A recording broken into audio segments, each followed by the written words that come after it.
आज काही व्यापारी, सोने व्यापारी आणि त्यांनी पोलीस स्टेशनच्या समोर ठिय्या केला.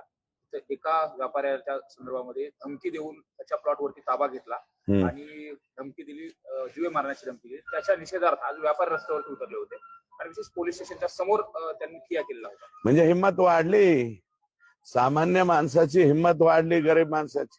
यापूर्वी व्यापारी आणि हे 500 व्यापारी हे गाव सोडून गेलेत हे आकाच्या आणि ह्यांच्या भीतीने. मग यादी देतो, यादी पण आलेली आहे माझ्याकडे, पण जरा 5 तारखेपर्यंत थांबा. 6 तारखेला बाईट देतो आणि यादी पण देतो, कोण कोण लोक कुठे गेलेले. यादी देतो, तुम्ही मीडिया जा, त्यांना विचारा हे कशामुळे शहर सोडून आले. शहर सोडते लोक, हे आता कोणाच्या प्लॉटच्या कोणी ताब्या घ्यायच्या. मी एक स्टेटमेंट केलं ना, ते कोणता डॉक्टर दुसऱ्याच्या एका लेडीच्या घरात त्याच्या जागेवर घर बांधतोय, आता सुद्धा बांधतोय. म्हणजे अजून परळी नगरपालिकेचा तो जो शिव आहे त्याला अक्कल आलेली नाही की ते काम थांबवावं म्हणून. बोगस कामं चालू ठेवतोय. आणि मध्ये परळीला पूर आलता, पूर. यांनी परळीचे नाले सोडले नाहीत, नदी सोडली नाही, सगळ्यामध्ये अतिक्रमण करून बसलेत बर का. आणि त्याच्यामुळं परळी शहरामध्ये पाणी घुसलं आणि नंतर नाटक दाखवते 10-10 हजाराचे किट देतो म्हणून.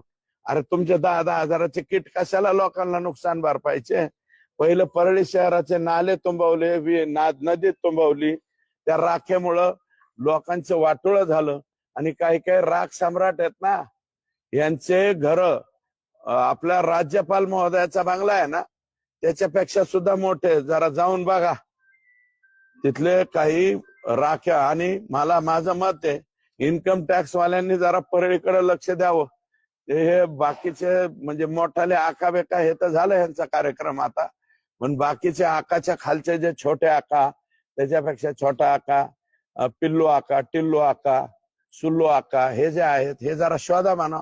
यांचे बी राज्यपालाच्या मला एवढाले जर घर असते. सीख कबाब, लेग तंदूर, मटन दालच्या, दम बिर्याणी, चिकन खिमाचा स्वाद घ्यायचाय मग लजीज सीख कबाब सेंटर, जेम्स बजाज शोरूम शेजारी, सर्वे नंबर 15, टेकवडे पंपासमोर, हडपसर. संपर्क 9011 09 70 19.